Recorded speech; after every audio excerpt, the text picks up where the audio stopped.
As mozas e mozos volveron deslumbrar tradición en Lugo sobre a alfombra vermella.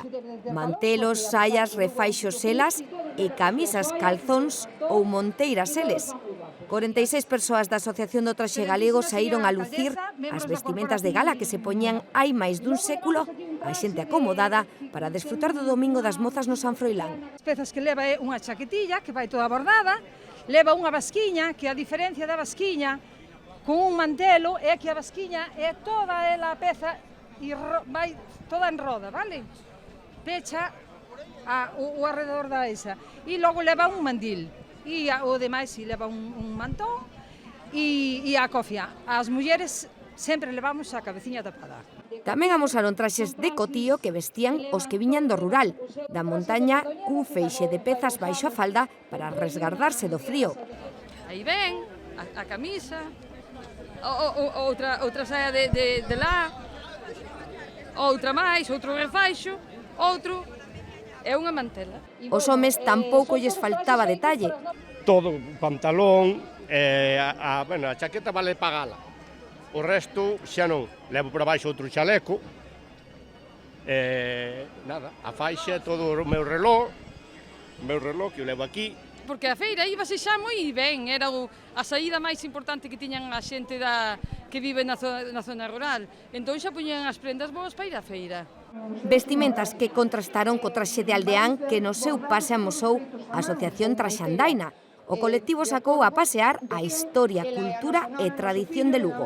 Porque todo o que hoxe puidasteis ver aquí por riba da pasarela está recollida nas nosas aldeas. Non é o traxe folclórico, como acabo de decirlle a todo o mundo, é o traxe aldeán. Pezas exclusivas recollidas nas huchas das aldeas lucenses que tamén quixeron exhibir en riba da alfombra a alcaldesa e autoridades de diferentes institucións da cidade e provincia. A deputada provincial Pilar García Porto deleitou cunha peza da Ulloa da súa familia.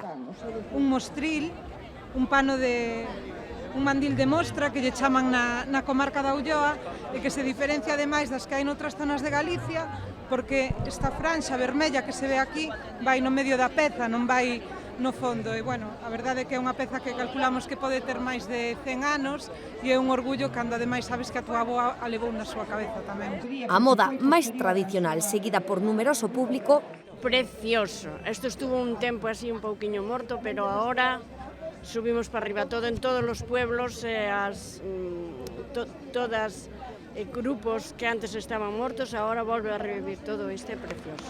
Para min, revivir todo o que teño vivido eu, porque eu teño basquiña, refaixo, cotío, zamancas, pandeireta, pandeiro, todo. Que visibiliza e recupera a nosa cultura, animando que cada ano sexan máis os que se vistan este día de festa de tradición. Ahora se está recuperando fuertemente. Un ejemplo es Monforte, que teníamos solamente 2 grupos y ahora hay incluso casi 10. Moita visibilidade e estamos encantados de estar en Lugo e gracias ao Concello de Lugo porque todos os anos vimos invitados por eles. Moitas gracias. O pase de modelos continuou polas rúas lucenses camiño ao Parque de Rosalía, onde tivo lugar a ofrenda no busto da poetisa e o cante do himno galego. A oferente este ano, a escritora María Reimóndez, cunha monteira na cabeza, reivindicou o papel da muller e manifestou a defensa a prol da lingua galega. Foi un placer escoitar a oferente a María Reimóndez con ese pregón tan bonito, tan cheo de carga, tan reivindicativo e, polo tanto, hoxe reivindicamos tamén o feminismo en primeira persoa a través da figura de Rosalía de Castro. Xornadas estes días grandes das festas de moita xente, un San Froilán que arranca respondendo de novo nas rúas. La verdad es que sí, hay bastante gente, sobre todo ayer y hoy. Moito ambiente tanto polo día no feiral e nas casetas do polvo, onde coller mesa era tarefa complicada. Vamos en busca de las casetas, a ver por dónde andan. O fin de semana comemos por aí e pasámoslo ben. Como pola noite con cheos en concertos, como SES ou la Habitación Roja. Las mejores fiestas para mí. mucha fiesta, salir por el día a tomar algo, pulpo, luego las atracciones, todo un pouco. Unha das citas claves na capital, xunto ao Ar de Lucos e o Caudal Fest. Nos queremos que a xente veña a Lugo, que veña a visitarnos, que veña a conocernos, que veña a conocer a nosa historia, a nosa cultura, o noso patrimonio, a súa xente, e polo tanto queremos sempre ter cantas máis citas obrigadas de visita a nosa cidade mellor. Que volve deixar vos datos esta primeira fin de semana, pero aínda queda moita festa. Ata o 12 de outubro, concertos e un sinfín de actividades culturais encherán de tradición a capital das murallas para seguir sanfroilaneando e fartándonos de polvo nas casetas que estarán abertas durante todo o mes.